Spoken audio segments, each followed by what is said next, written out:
This is the first dugout since the New Year's. Yes, It is. So wishing everyone who's joining us a very happy New Year.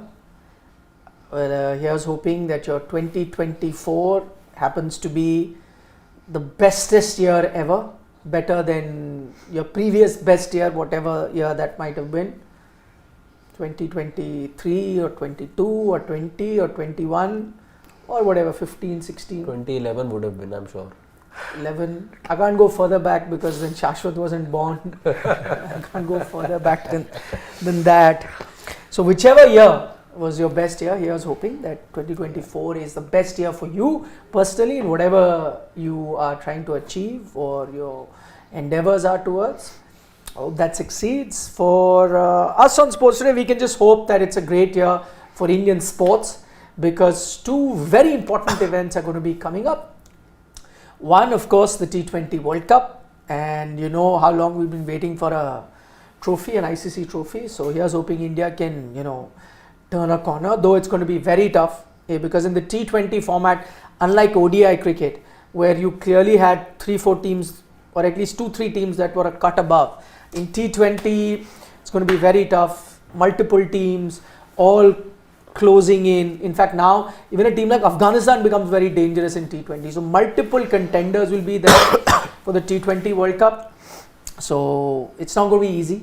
Plus you've seen India, while in ODI cricket have always been, one of the top-notch teams in the world, in T20 they seem to have faltered. That's an important event. The other event that we're all going to be looking forward to is going to be the Olympic Games in Paris. So two major events coming up, apart from other bilateral series like Test series versus England and so on and so forth. But I think the two major events are going to be that, and I think we at Sports Today will try our best, as we've been trying to do earlier, is to bring you the best possible coverage. But the year starts with, apart from the ODI series that is happening, the Indian women's team is playing. We're going to be doing a video of that at the end of. We will be, like we did the last time around as well. So it's only a face saver sort of if India can pull off that a win. too. It's big chase. 338 if I'm not. 339 I think they're chasing. So yeah, last time around you struggled. Well, a decent opening partnership, I would say. Decent. You lost one wicket. Yastika's gone, but now it's 2. Yeah. Okay, jinxed it. So even that face saver of a win looks unlikely, but you expect that from a team like Australia. Yeah. They've been like women's cricket next level. They're avenging that test match that they lost. So yeah, they don't take defeats easy. Maybe they're going the way of men's cricket, where South Africa are sending a second string team to New Zealand for a test series. That's a shocker. In fact, Rohit Sharma was, that was very interesting because Rohit Sharma was asked that in the pre-match press conference. Yes. We are going to be focusing on that, but Rohit Sharma was asked about that in the pre-match press conference. And he said, no, test cricket for me is very important. It's the number one format. And should be taken seriously. Yeah. He interestingly said that, because that question was like, should India, as one of the big wigs, be taking more responsibility? But I think Rohit was right in saying, not only is it because, we here in India take test cricket seriously, but it's not the job of 1 or 2 or 3 nations. But all test playing nations have this upon them to take up responsibility, ensure that the format stays healthy and nice and stays as competitive as it has been over the years. No, but I think I know that there were 2 questions asked to him. So one, of course, should India take the lead? But he said, yeah, but I don't think you can really falter India for not taking the lead. As in, I can't imagine a situation where IPL is happening and the Indian test team is touring somewhere. It cannot happen. It will never happen. But that's exactly what South Africa are doing, where they are playing their SAT20, which is IPL Light, if you'd like to call it, their IPL. Why I'm calling it IPL Light, and people will say, are you calling this league IPL Light, whereas there are multiple T20 leagues? Because here all the teams are IPL teams only, owned by the same franchise. So it's IPL Light technically. So they have organized an IPL Light and simultaneously they have a test tour to New Zealand.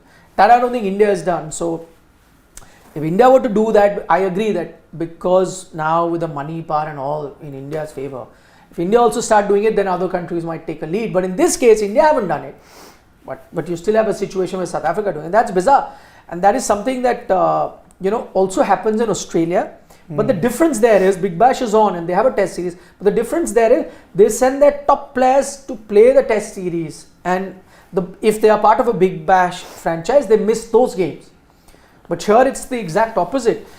And the only way I think India could exert their influence here is the fact that all IPL teams are owned by Indian owners. But then can the BCCI do anything about it? I doubt, and the owners will be like, okay, we're in sync and we're in accordance as far as our cricket is concerned, as far as homeland cricket is concerned. Whatever we're doing overseas, we're talking to the South African cricket board over there. So if they're fine with it, why will we stop? Yeah, I don't think the BCCI can do much about it. Yeah. And I am also with the owners. If they paid good money to run that franchise, so why would they also want the top players to go? So, but South Africa have made the decision that the top players will play. And if I was in South Africa's place, I do not agree with the decision that they've taken in the sense of sending a B-string team. But had they let go of their top players from the SA-T20 league, then the whole purpose of organizing an SA-T20 league is defeated. So, but the ideal scenario should have been they shouldn't have had the test series now and probably found another window to have done it. I know that there are commitments where one board has to do and the other one also has to come in. I know there are commitments, but then maybe they needed to find a way where a test series doesn't happen, which hasn't happened. So, which is shocking. I don't see India doing it at the moment, because if India do it, game over. Game over for test cricket, yes. Though I still believe that Australia and England would be the last countries to do it. Yeah, they're playing the most test matches as well. That speaks for itself. Yeah. And what South Africa is doing was pretty evident, not just by this action of theirs, but the fact that they decided to have ODIs and sacrifice a test match for the India-South Africa series also tells you that South Africa doesn't care much. So that's the route that South Africa have taken. We'll only know what comes of it. But what they are doing right now is playing a full strength team. So what is going to happen in the second test match, Shashwat? You're going to see 2 changes for India for sure. Not 2-1, because after the You just said 2. No. I just realized that the press conference has happened and Rohit Sharma has said that he is going to be backing Prasidh Krishna. And so you would definitely see a Jadeja coming back in for R. Ashwin. Again, I wouldn't want that personally, but you would see a Jadeja coming in because again Ashwin wasn't utilized to the fullest in the first test match, and also again you saw your batting struggle, so you would need that batting cushion down there, which obviously Jadeja would be a better one than Ashwin. So, but you don't agree with Jadeja? Yeah, I don't agree, but that's what the team management is going to do. One change, Jadeja comes in. By the way, in the press conference, Rohit Sharma has confirmed, and I think that's the most important bit that he said. It was a rather dull press conference, but one of the things that he confirmed in that was all players are fit and available. Yeah. It's a clear indicator that Jadeja is fit and he's available. Our friend Shashwat here would not want Jadeja to come in. He would have Ashwin play. He didn't want this to happen in the first test match either, so his feelings have remained consistent. What happened over there? Your team conceded 400 plus runs. Yeah. No, I'm saying at the very start, he was, even when we were making the 11s on the eve of the match, he was very clear that he didn't want Jadeja to be a part of the side if you're selecting one between Ashwin and Jadeja, and he had his reasons for that. One which we tried telling him aren't going to make sense to the selectors, and he was so happy the next day that Jadeja had spasms and he couldn't play. He's messaging from home that the right things find their way to happen in this world and all. Definitely not the right thing happened. I'm not talking about the selection. But you went with the team that you wanted and the right result wasn't there. And you were hammered. I mean, let's be honest. It was hammering that India got. What else did he say in the press conference? Just the operative bit, the important. The other thing again being, we've already touched upon how he said that everyone's available. With Prasidh, I'll just throw some more light over there. That was just in isolation about Prasidh being backed as a player. He didn't essentially say that Prasidh will definitely be starting. You could interpret that when he's saying openly, but he also said, and by the way, a little insight over there, on the 1st of January, when the team trained Mukesh was bowling to Rohit Sharma for the longest time. So that also becomes a bit of an indicator that you're looking at Mukesh possibly coming into the side, and I won't be too surprised if that's actually something that goes on to happen. Prasidh again will be hard done by if he's shown the door after just the one test match. But I think given that you're saving the series, if I were to call it, I think you're looking at two changes, not one. One, of course, Ravichandran Ashwin goes out, comes in Ravindra Jadeja. The other being maybe Prasidh will have to sit out, and Mukesh, just a little more experience and a better debut, let's say, in West Indies for Mukesh. I think for some reason, and this report, and by the way, Rohit didn't deny that as well, that Mukesh did bowl to him for an extended session of sorts. Gives me a bit of an indicator that Mukesh is possibly coming into the side as well. But I would look Mukesh bowling an extended session to Rohit Sharma. I would like to look at it from another perspective, seeing that on the eve of the match or a couple of days before the match, you would not want the bowler who's going into the test match bowling those extra overs. But that was 2 days back. Also 2 days back. That's why I'm saying a couple of days back also. And a very big reason for Mukesh bowling those extra bit of overs could also be this, that he's not going to be in the 11. So you wanted to rest a Prasidh Krishna a little bit. You just wanted him to get into his zone and then go into the match. That could also be the case. The biggest criticism that Prasidh Krishna had after the first test match was that he wasn't consistent in his line as lengths. With Mukesh, you didn't have those problems. I know you've only got a sample size of 2 test matches in the West Indies, but Mukesh, given that for 1 year he's been travelling with the side, and this was something you didn't have to wait for those visuals or for the broadcaster to also give you an idea that he had an extended session with Mukesh. The fact that the test match got over 2 days back gave you 2 more days to talk cricket and analyze the. I think there was already reports and that speculation was already there that possibly you're looking at Prasidh maybe sitting out and Mukesh coming back in. So I won't be too surprised. Rather, I think I'd be okay because Prasidh looked very, very undercooked, and maybe those conditions where he should really have excelled, he didn't do his bit and he was pretty off the mark. So maybe they could look at bringing him in at some point later. It may not happen in the series against England also because you're definitely playing 2 spinners over there. So I don't know what will be a good time or a right time to bring Prasidh back into the setup. But maybe because the series is on the line, maybe Mukesh comes in. But also the reason that he wasn't consistent with his line and lengths could also be the fact that he didn't know what the right lines and lengths were somewhere like South Africa, where we saw Mukesh Kumar doing well in West Indies. The line and lengths there and the line and lengths here that would be effective could be very different. So again, Prasidh Krishna, I feel, might not have been, he wasn't there for a very long time.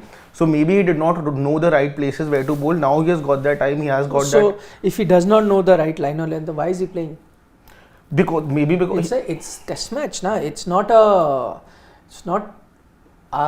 background backyard cricket. Now this is not a place to experiment. My point is that I agree that inexperience will always show whatever, but I do not know whether that's the case. But your argument saying that he did not know line or lengths or whatever, firstly, I'm sure before you go into a test match, there's a lot of preparation that happens. They see a lot of videos. I know that the bowling coach and all spend enough time with each bowler, and it's explained as to what their line or length is.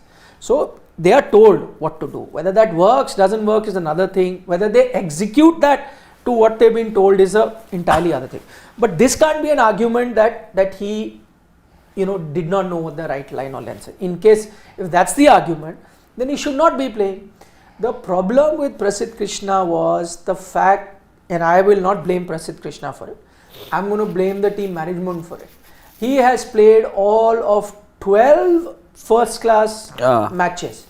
All of 12 first class matches, and you're playing him in a test match. Now, there are 2 ways of looking at it. I know that sometimes you have fast track youngsters who haven't had too much experience, especially bowlers, not so much batters, but especially bowlers, because you think that they have some sort of potential, and that potential is going to be very good going forward. So you fast track somebody.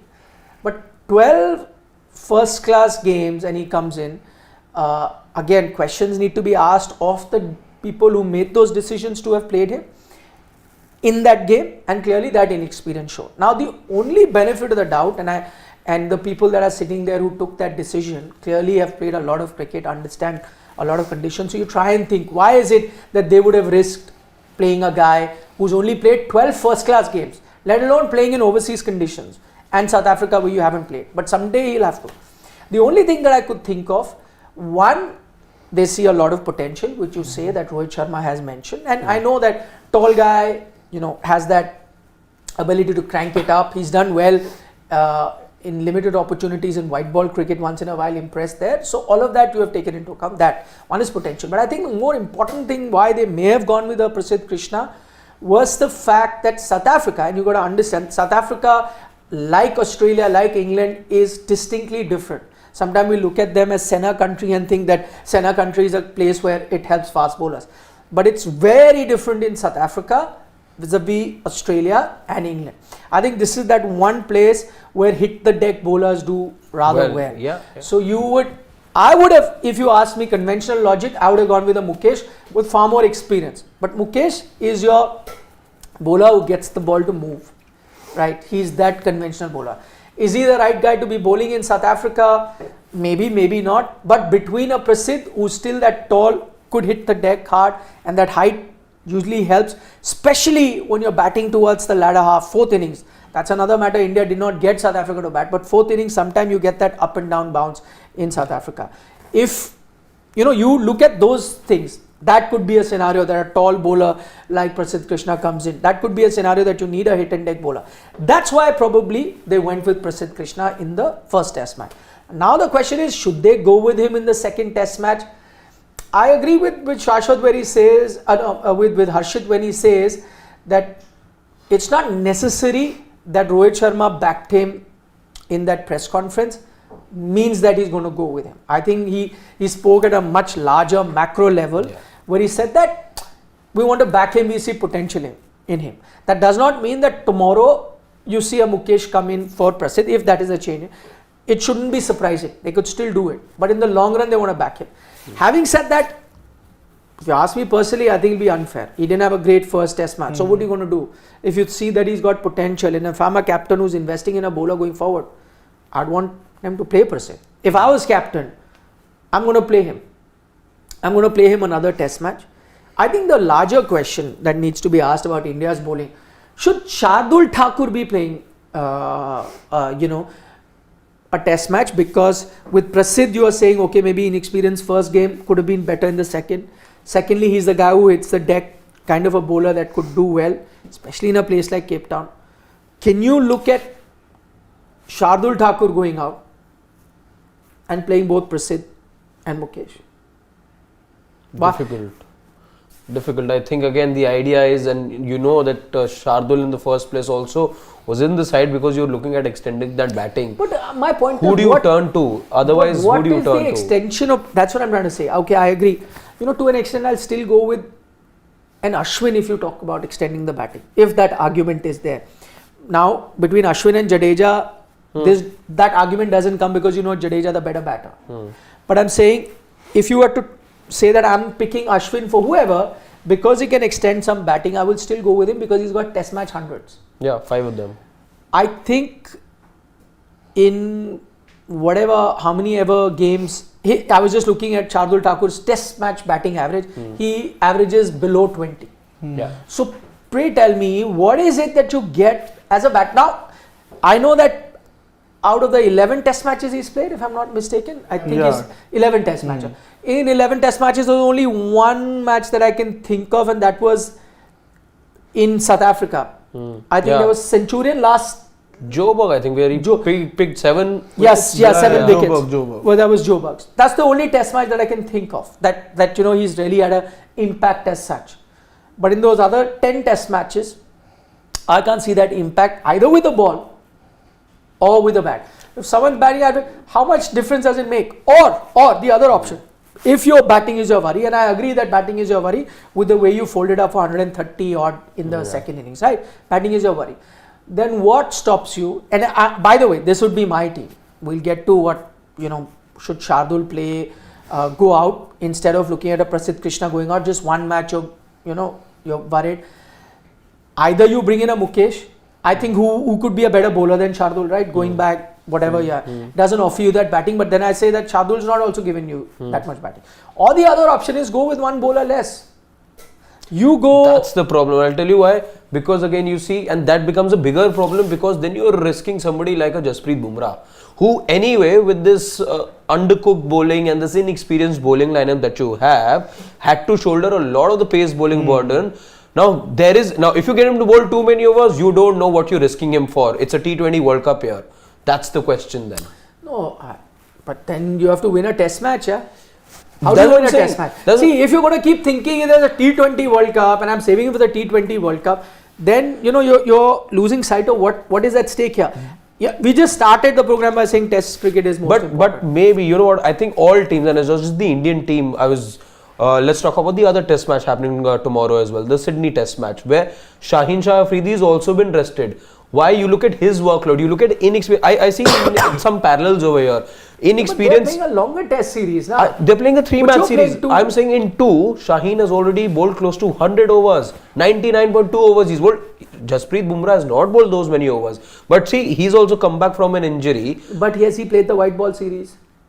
No. You did not, right? My point. So he's already had that rest. Point being, again, teams are looking to manage workload of players. And see, he's lost pace. You don't want something like that to happen to Jasprit Bumrah maybe.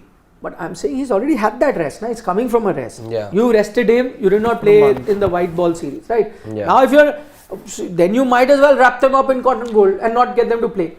Again, you're playing him in the test match. I'm saying, right now, what is your focus? T20 World Cup or this test match, right? If I'm captain, my focus is this test match.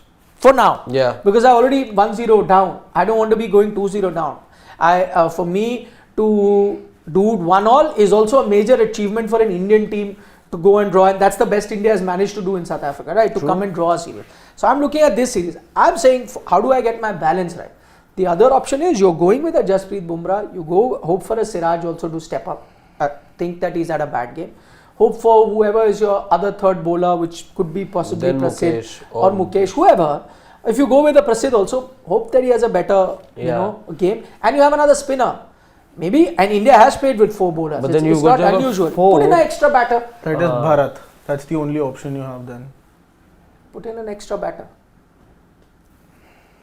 But again, I think that call again, you look at that squad, who else does India turn to? That becomes the big question. You've got Let's Bharat. see the squad. Let's see the full squad. Yeah, you see there you got... No. Just go back. Go back. Okay. ठीक है. So you've got a Jadeja, a Bharat. Yeah.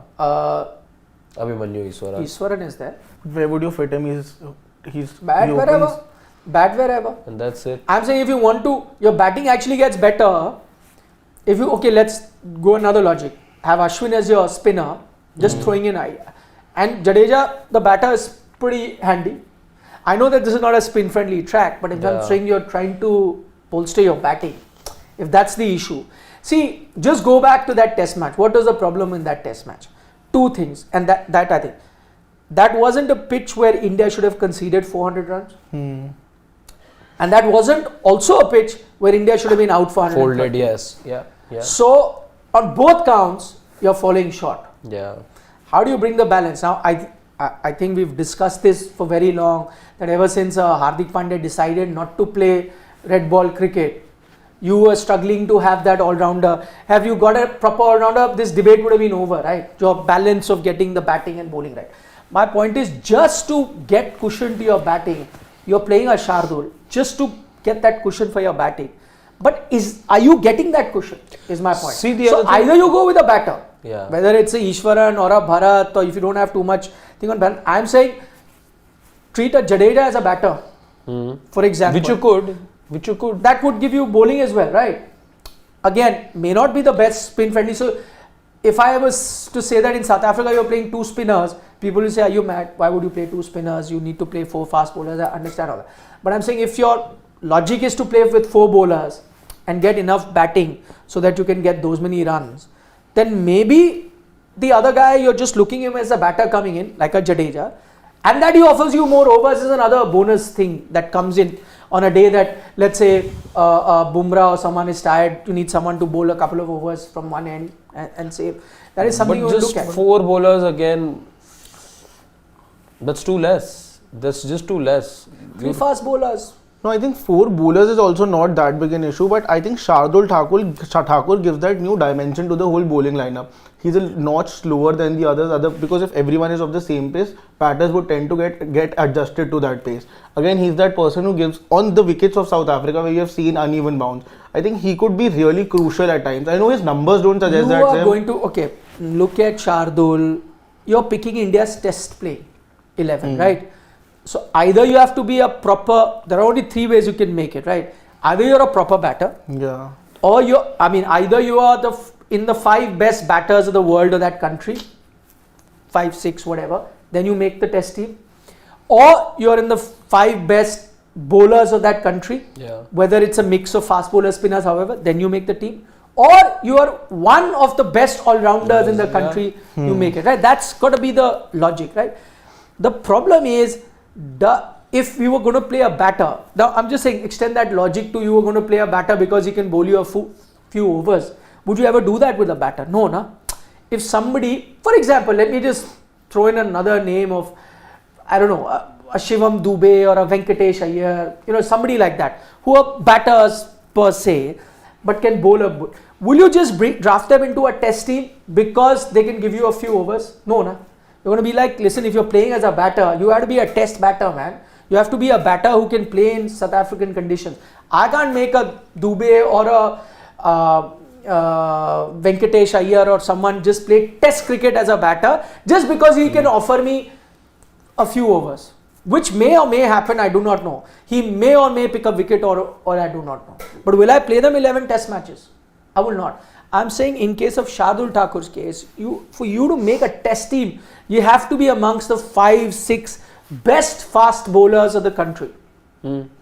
Does he make the cut as the 5, 6 best bowlers of our country? That's my problem. The only reason you play him is because of this perceived thing that he can bat and can help me get some runs, which has not happened. In the 11 test matches he's played. He's got an average of 20. I would still, that's what I'm saying, if you had to an extent had this logic for an Ashwin when you were trying to fit him, exactly. I would still go with it. I'll say, okay, the guy has 5 test hundreds, okay, fine, different conditions, but he can hang in, he saved you a test match in Sydney, all of that goes into it. There is a reference point to it, and I could still buy that. In Shardul's case, he does not make the cut in your 5 best bowlers or so, but to play, and that batting is not delivered in, you tell me in these South African conditions where your top batters who are capable of getting runs in test match cricket are struggling and your team is 130, what are the chances of Shardul giving you that? My point is either you go in with a proper bowler, whether it's Mukesh or Prasidh, whoever you decide, with a proper bat, you saying, or go with a proper bat like they did, let's say, in the World Cup also. To replace a Hardik Pandya, you had to bring in a bowler and a batter, and Shardul had to make way. Exactly, man. But again, I think that would be a better option. Right now what's happening is, I think the conditions are determining more than they were over here in India. The conditions are making the Indians go towards somebody who can do some fast bowling. Yes, Shardul Thakur conceded a century of runs, but even then, the fact that he could bowl those many overs, he got that odd wicket of nobody else but Dean Elgar, and you don't have anyone else to turn to, as unfortunate as it may sound. And these conditions, speaking of the other important thing that Rohit Sharma talked about was the conditions. He said to me the surface looks the same, but there's a big difference in the temperature. It's much hotter over here. The surface looks the same as Centurion. Yes. So that's the one thing that everyone he said there was a little. It's exactly what you got at Centurion is what you're going to get at Cape Town.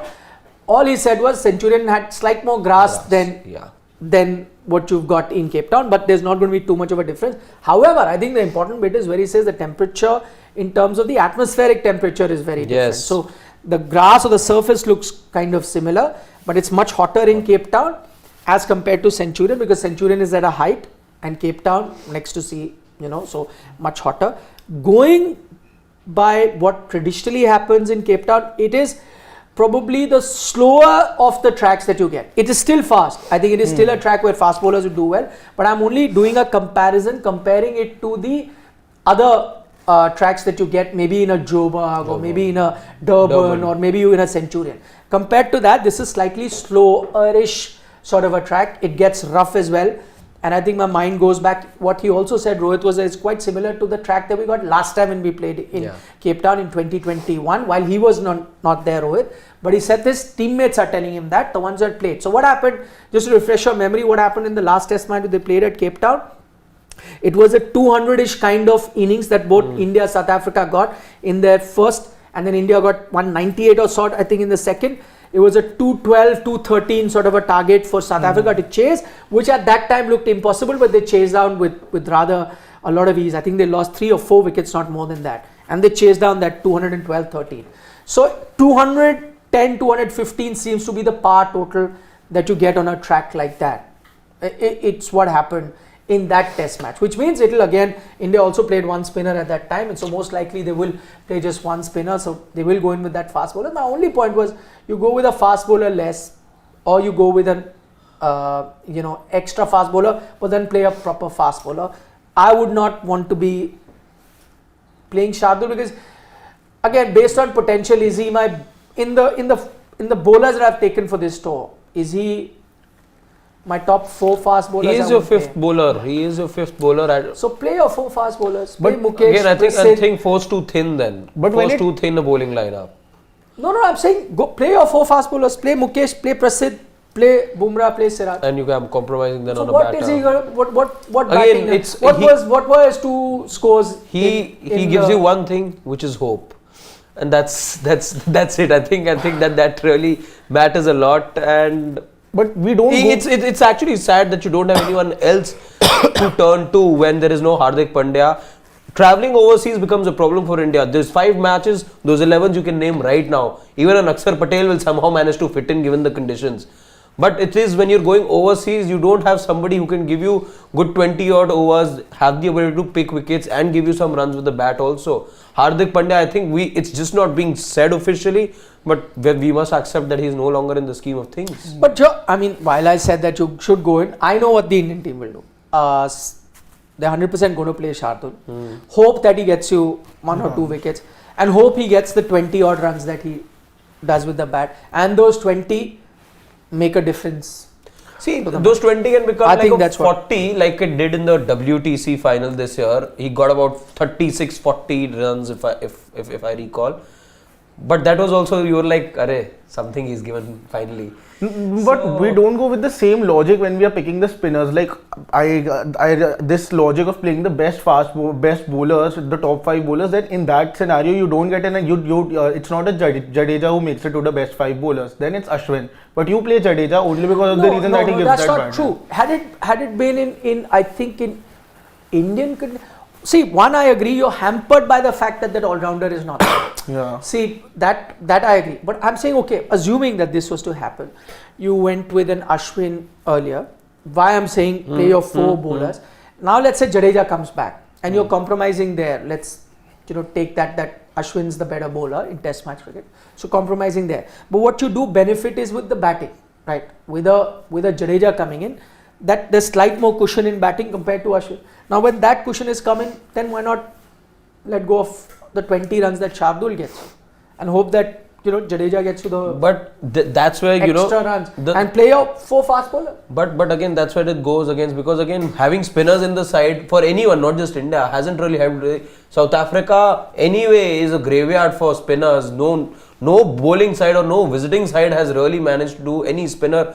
Barring, let's say, a Nathan Lyon would have probably gotten. So you're only playing 1 spinner. You'll have to play 1 spinner. I'm saying if Jadeja has that 1 spinner, you get that batting cushion. Ashwin still doesn't play. Yeah, you're not going to play 2 spinners. Yeah, so he's saying maybe why he's like, unless you're treating Jadeja as a batter, and with that logic that I said, you play full batters. No, but again, if you're playing 5 bowlers, then you're considering Jadeja as the 7th batsman, not as a 5th bowler. Yeah, that he offers you some bowling is another thing. Either you go with 4 bowlers. See, that's what I was telling him the other day as well. It's a difficult pick. You got your 4 best bowlers then, right? You got your 4 best bowlers. The squad, yeah. Okay. And need be, you have another bowling option, but treat him as a batter. If you do not want to go with a KS Bharat or a Ishwaran, you were saying, right, that what option do you have with the logic of, I'm saying instead of just going with that batting, if batting requires cushion, let go of Shardul, play with 1 less bowler, and then get a proper batter. You have 3 choices between Abhimanyu Ishwaran, a KS Bharat and a Jadeja. In all likelihood, you might pick Jadeja. because you will need someone to bat lower, right? Pick him as a batter. That he offers you 5 overs each inning and 6 overs each inning is a added bonus. Go with that. But maybe I think, But that is not going to happen. it's not going to happen. It's I not know going to that. happen. See, Shardul will play and it will only be that, and Jadeja will come in for Ashwin. So that will be that one change. That is definitely going to happen. The other may or may not happen. I think it's a 50-50 chance of either Prasidh continuing and Mukesh replacing him. It's a 50-50 chance. Either thing could happen. Something I don't like here is that it's your bowling that has been winning you most of the test matches when you go to overseas. Again, when your batting doesn't do well, always we are talking about that 7th option who could give you that runs coming down. You compromise on your bowling just to play that extra all-rounder or someone who can bat better. Again, it's your batting who has let you down. It's never the batting we actually raise questions on. But Is it the batting that I think the bowling also let you down? Yeah, Bowling this is- time As I said, there are 2 things that happened in that match which shouldn't have happened. South Africa shouldn't have been allowed to get 400 plus on that pitch. It was not a 400 plus pitch. And India also should not have been dismissed for 130 as they did. Yeah. So that's your problem, na? If you knew the problem area was either or, let's say, your bowling restricted them to 250, 260, let's say, which is what would have been ideal, and then you still lost the test match, then you could pinpoint that I think batting is the issue because you folded for 130 in the second inning. Yeah. You lost it. So you know exactly the area, but the problem is the 2 things that clearly tell you is the problem lies with the batting and their bowling. So that is why you're in a... Also, this is a bowling situation. side. We've got to be critical about the way that the Indians bowled in the first test match, but we must not forget that it's not India's best bowling lineup also. There is no Mohammad Shami at the moment who you would regularly see. When you say that this is an Indian side that is consistently almost dismissed. your best bowling lineup. All Who else would come in? But again, makes a difference when again it's Mohammad Shami, Jasprit Bumrah sharing the new ball. Again, and if India have built that reputation of always picking 20 wickets in a test match, it has happened when the both of them have played in tandem over the years. Sure, but It's not a bowling still think lineup that, with Prasidh and... ideal situation, they're not playing Henrik Nokia, na? Berger exactly, comes and yeah. picks up 7 wickets. They lack the discipline. That's not to say that I'm just saying it's a depleted bowling lineup also. But having said that, it's not like an underdog, team bowling or visiting South Africa. We played like underdogs that day. We had no clue with the bat, with the ball as well. We showed the inexperience. Okay, you score us runs because we were just not tight enough in our lines. We were just not tight enough. There's also some criticism that Rohit had to face as to why on lunch, after lunch, it was Shardul Thakur who opened the bowling and not Jasprit Bumrah. You're looking at building some pressure, and that's got to be your best bowler trying to, stop the leakage. No, but there's only one more time that India has conceded something close to 400, and that was the other time was that England 5th test match that you went on, the baseball one. So again, the thing is that batters have been disappointing in overseas conditions a lot more. Again, one bad innings, not even a full match, just Your one bad last innings. series in South Africa, you lost that series because your bowlers could not get those 10 wickets. Yeah. South Africa. Both times it was a record chase. Second though was Second by test no match stretch. and 3rd test match. Both. I remember because in those days, 4th innings, the best total chase, so almost like best or the second best total never chased, or it was like a record. Last time it happened was 60 years. That sort of situation. Sitter situation in both those test match. After you had won the first test match, you could not get those 10 wickets in the 4th innings, which had never been done on South African soil on those grounds, or had not been done for a very long time. You could not do it. I have a feeling that the bowlers would be better off in the second test match. It sometimes takes some time to adjust, but it's at the end of the day, like it or not, your batters need to step up. Exactly. If you had not got dismissed for 130, probably could have looked to have made a match out of it. Even the first innings, by the way, KL Rahul was the only standout batter. If it wasn't for him, you were getting nowhere close to that total, and that match would probably not have seen the 3rd day, maybe, given how it didn't last 3 proper days when you lost almost like good 1/3 of the day on day 1 because of rain and bad light. So, but what I hear from the 2 practice sessions that have happened ahead of this test match is that the Indian team has spent a lot of time facing a left-arm fast bowler in the nets. Also, a lot of throwdowns by the left-arm Sri Lankan specialist that you have because of what Berger did in that first test match. So I think they're practicing. The only difference is that the net bowler that they've got, because India themselves don't have a left-arm net bowler to bowl. They haven't taken a left armer with them, which is again a surprise. You should have. We've seen Indian teams do it in the past, where you've carried a left arm fast bowler with your team to bowl to you.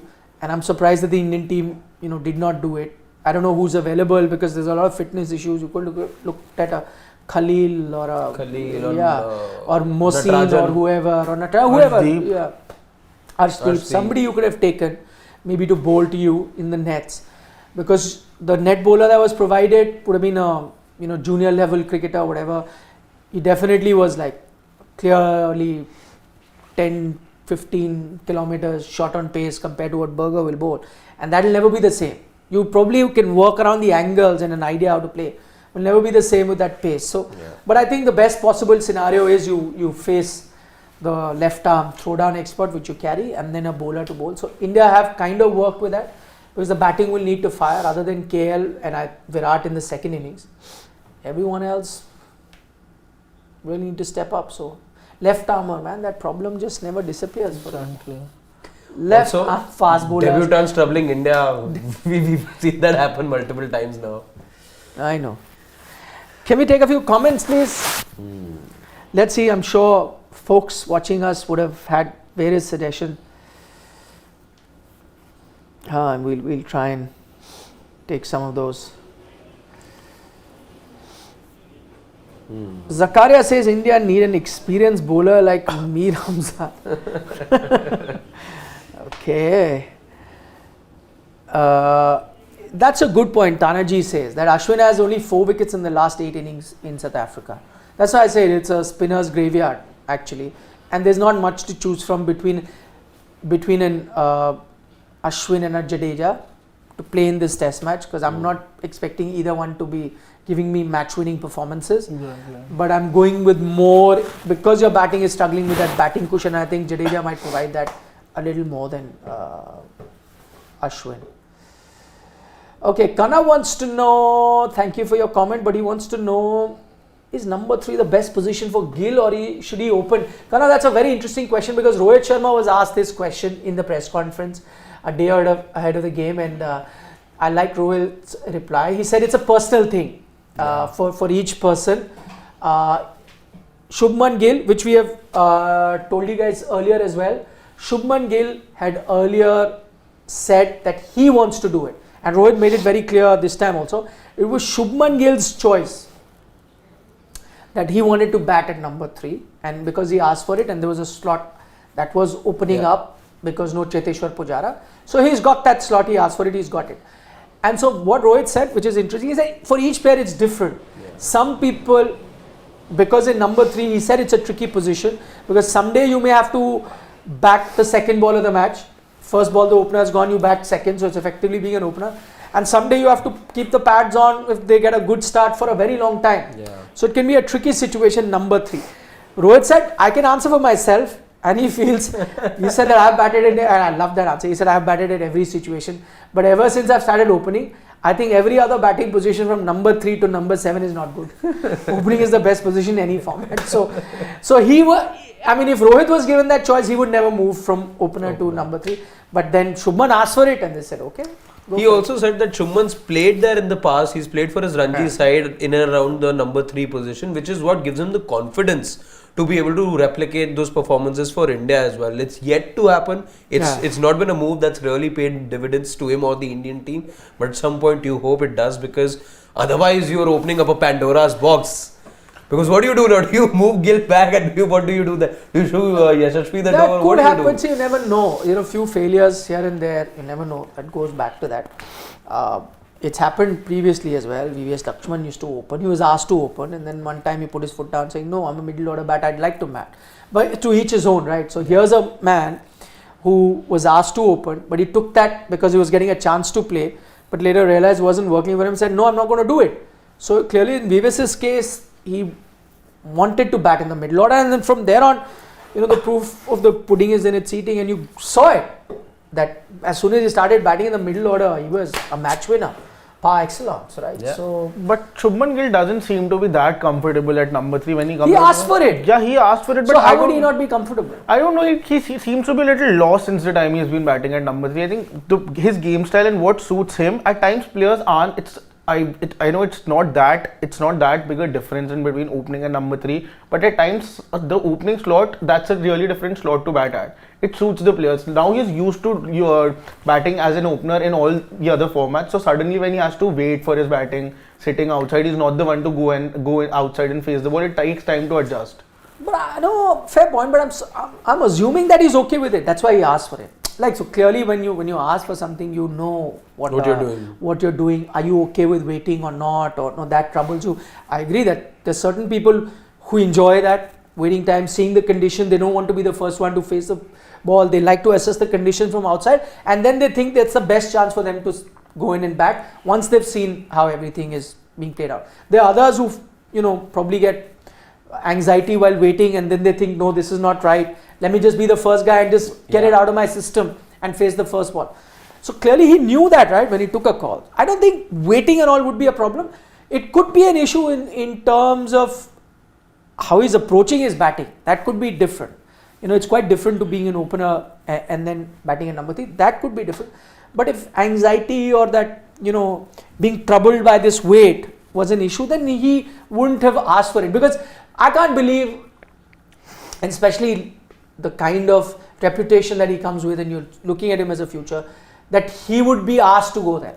Let's say if Shubman at that time said, no, I want to continue opening, there's no way that they would have moved him, unless he had a string of poor performances going forward. And Rohit, I remember telling this earlier when this change happened, that Shubman has asked for it. Today there was a confirmation by Rohit Sharma in the press conference. He said he himself said that he wants to bat. He said this in West Indies also, I remember, where there was this little confusion if, what this conversation happened between Dravid and Gill, and then there was this other version that had come that, he was shown the number 3 spot, and then Rohit said, no, this was a proper conversation between Gill and Dravid, and today he's just reiterated that thing, let's say. Yeah. So I don't know.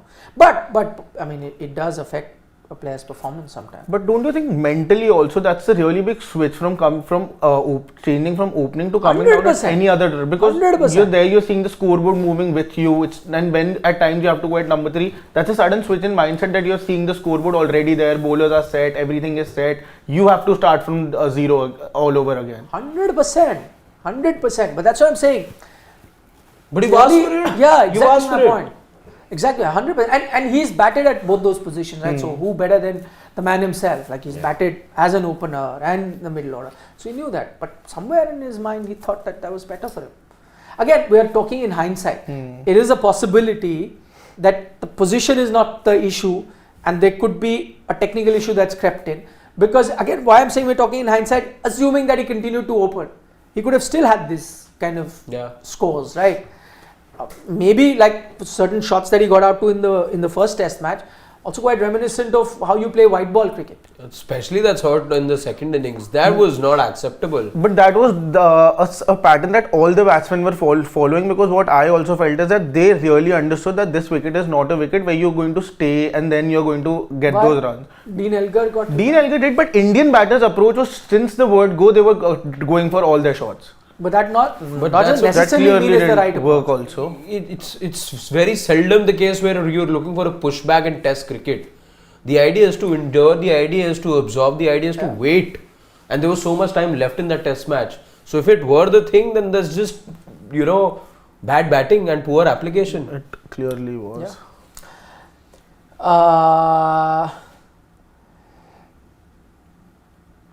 That's true, freaking awesome. India have never won a test. They've lost India 4. have never won a test in Cape Town. Yes, lost 4 and 2 draws. Australia and England have dominated South Africa in Cape Town. New Zealand won a test there. No other team won a test. 4 Indians have hit tons there. Sachin twice, Jafar, Azhar and Pant once. Correct? Thank you for those stats. Okay. Ashish Dhar, let's see what he's saying. Just stop. Don't move it. Let's do one by one. Ashish Dhar, he says that hit the deck bowler will only help South African batters. Play 2 spinners is what he feels.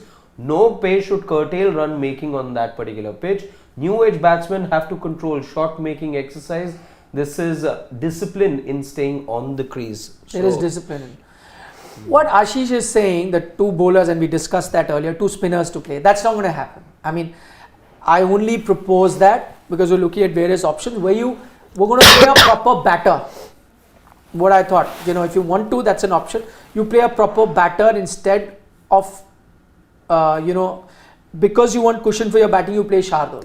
How about just going with a proper batter there? That was an option you could look at. But I'm just saying that's an option I threw. I know that's not going to happen. Yeah. I know also with Jadeja coming in, even lesser chances of that happen.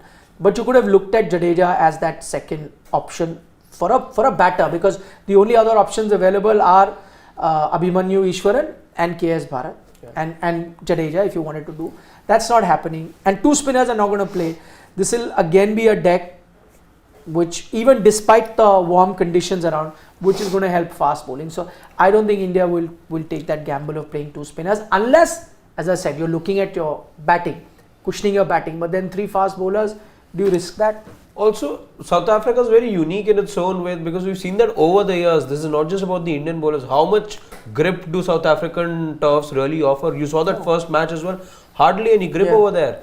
Not going to happen. But his other point is interesting, which is what we spoke about, that at the end of the day, the application was missing. Yeah. Batting, three, opening, whatever, application was missing. And what happens is, when you're trying to bat aggressively, trying to tells me that you're not comfortable and you want to just get done with it rather than just hang out. So, okay, I bat like this. If I get runs, great. If I don't, no problem. Because if me hanging around, I'm never going to get runs anyway. Yeah. But that is not the right approach. I mean, I would assume. And we have a super from Mr. Shekhar. He says, Happy New Year to the team here. He says, Nick sir, let's not be so mild and keep giving benefit of doubts to Gill. Admit that it's time that time is running out, and please don't throw IPL stats to defend him, is what he says. No, but we've been critical of him. Yeah. Who has said that? For 6 months now, ever since that IPL campaign got over, it began with the World Test Championship final, and we know that he's been struggling for runs. We've said it, we've called that out, and he'll have himself to blame if things don't go his way, because he, like we said, is the one who asked to bat at number 3. Things were going pretty well while he was opening for India. Since the time he asked for that switch, it's not. And across formats, that's the worry with Shubman Gill. He will really have to pull up his socks. If it's a bad IPL for him, it could mean furthermore damage to his prospects. Yeah, but won't happen immediately. I think the only format where he could be at risk would be Test cricket. White ball, I don't think you'd. But even there, he has to score runs now. That barren patch has been around.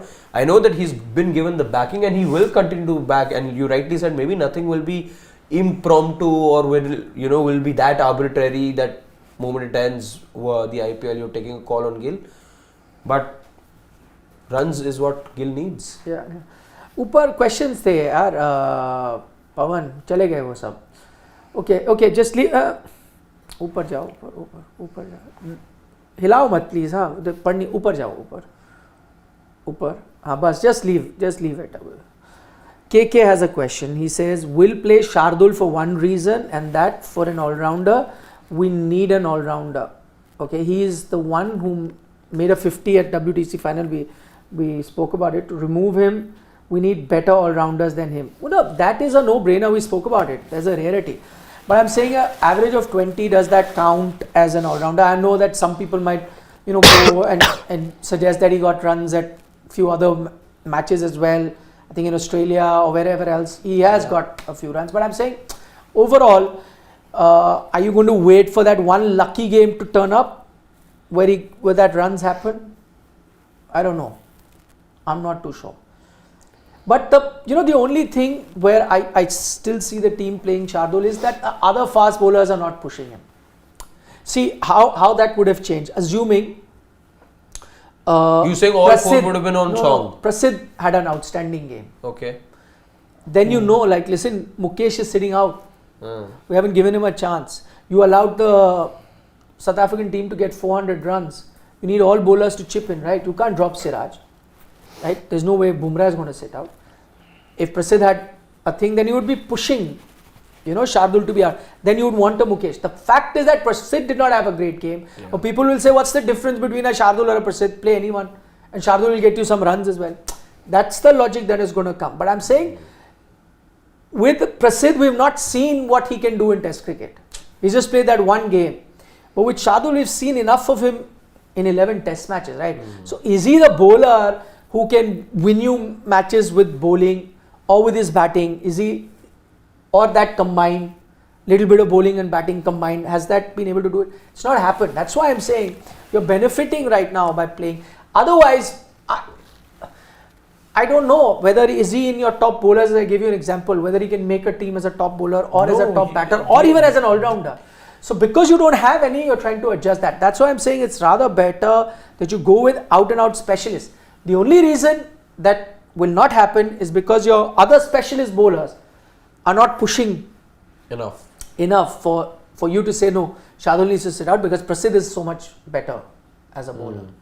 Or Mukesh is so much better as a bowler. But you know what, even then I think the temptation will be to have somebody over there who can give me some batting. Even then I'm saying it would have been a courageous move from the Indians and we've not seen, we know again safety first. Go back, is he the guy who can give you that some batting? What is that some batting going to? No, but the management and the selectors are definitely okay with taking that chance, and it clearly shows that they are ready to take that gamble with their bowling lineup, playing that extra less a bowler because they are insecure about the top 6 batters giving those runs because they haven't been giving those runs. Batter. Exactly, they are playing an extra batter who can also give some bowling. Who's the extra batter? Shardul is extra batter. Yeah, they are playing is he an extra batter? That's what my point is. Exactly. Is he an extra batter? No, he isn't. But then play a batter. Then play a batter. That play you one don't bowler have. less. Play one bowler less. But 4 is too less. No, 4 bowlers is fine, but only if you have a good 7 batting option. Jadeja could be one, but anyway, okay. Raj Patel is saying he met me and Vikrant at the Oval during the WTCC final. Which was last Did you year, like the mangoes? Oh yes, Raj, of course. Yeah, he gave us a lot of mango. I remember. And we shared. Thank you so much. We shared it with the entire press box. So we can't. I was just about to say none of which you got here. How did I get it from London? But the weather conducive wouldn't have. No. It would have stayed ripe. Yeah. But did you enjoy them? Raj wants to. I did. Thank you so much, Raj. Of course. Thank you so much. Okay, Mr. Shekhar says, in your opinion, what middle order have we developed post Pujara Rahane? The way Ishwaran, Saha, Vihari, Sarfraz have been treated, how do you see it? It's interesting. I mean, that's been a problem, but see, it'll take time.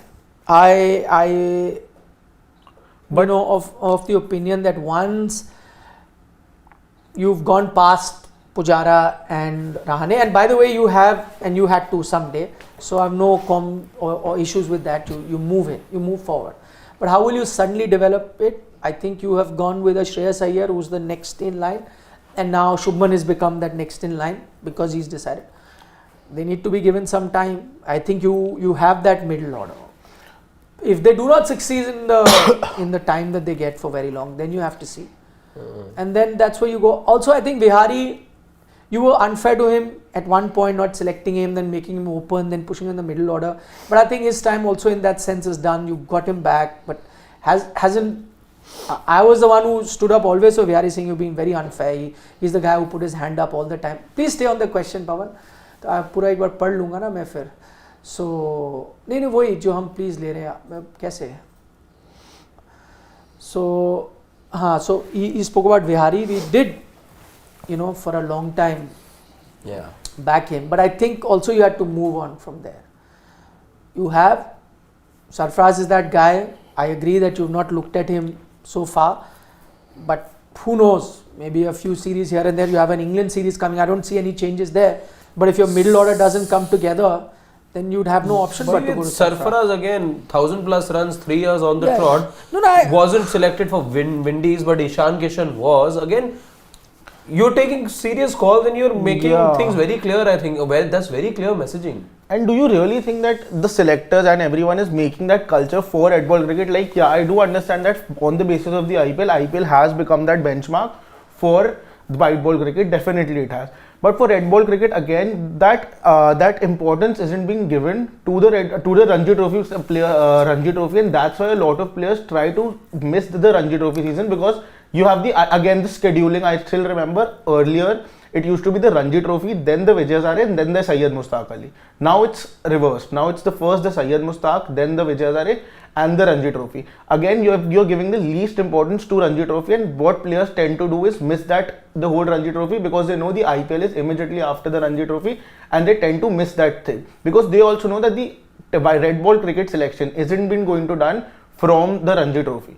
So that is something that culture that has been made in India, and that has taken a lot of years, and slowly, gradually, you are actually spoiling that culture, because instead of Sarfaraz Khan, Sarfaraz you did not pick because he did not have a good IPL. I think that culture of red ball cricket is gradually going. You used to have India A2s that you don't have anymore. No, we've discussed this a lot, that this has happened, that Ranji Trophy is not being given importance. For 2-3 years we've spoken, but my point is that's not going to change. You're not living in a utopian society. This is, you think it is, you've gone down a path from where you're not coming back. Coming back, yeah. It's not happening. We can sit here and say this, every few months we say this. But the fact is that you've gone down this path, it's only going to, we just discussed, right, where South Africa is not selecting the players. You're not coming back. You are not going to go back to a situation where you'll have your top stars play Ranji Trophy. It is not going to happen. You're not. More and more, and it is also dictated by what people watch or how television rights go, what the viewership is. It's all dictated by that. You're not going back. We can sit here, scream, and as I said, we've been doing this for the last 2-3 years. Every few years we sit and we discuss that why is Ranji Trophy not given importance? Why is the scheduling so bad? Why are there non-prime time slots for Ranji Trophy? You do not get live coverage of a lot of important Ranji Trophy games. Why is it that players, when they have time, international players go and play for their state sides? All of that has been discussed. It's not going to change. Easily could have done it last year, by the way. It's not going to change. Only Jadeja went, I remember that too, he was coming back. I do understand all of these things, that if the international players aren't playing Ranji Trophy and everything, but if they start selecting players and they start sending players for India A2s at least, so that they get that motivation. But how many India A2s only do you have? You don't have now, after the COVID, since before COVID you used to have India A2s. After COVID also you've had. Very less. Yes, it has reduced. I agree, it has reduced. But can I tell you honestly, even if you do these air tours, you're not necessarily selecting players on air tours on the basis of what they do. What air tours do, and I think that's very important, is allow those players to get customized to those conditions. Yeah. That definitely helps. But even if you go back to what was happening in air tours, you weren't selecting players based on air But tours. players at least had that motivation to play the Ranji Trophy, because they were at least getting that India call up, even if it was A2s. No, that too, even now it will happen. Even whatever limited air tours you have. But players have realized that you can bypass that. Yeah. So even if air tours doesn't matter, you can bypass all that. Okay, let me be honest. I have known of a lot of players who are not even interested to go to air tours. So for you to say that motivates them, not true. Not interested. A lot of them are not interested. Some have thought that it's been a time waste. I could have utilized that time for some other activity. Yes. So even that is not. I think air tours are very important to get your players to get used to the next in line that you're going to, but it's not going to change the way you're selecting teams. It's not. You've gone down that path. That's the reality. But don't you think that right now we are doing so well, and this is something that has happened in 3-4 years or 5-6 years, I think. You have had a very good red ball system since a lot of years, and you are having the advantage of that. Don't you think down the line 10, 12, 20 years you are going to see that this making an impact and you would not be being such a good side in red ball cricket? How will it make an impact? I don't think somebody is even seeing that far forward. We don't even know how many test matches will happen in those many years. As I said, today we started the program by discussing exactly this. That B team is being sent because T20.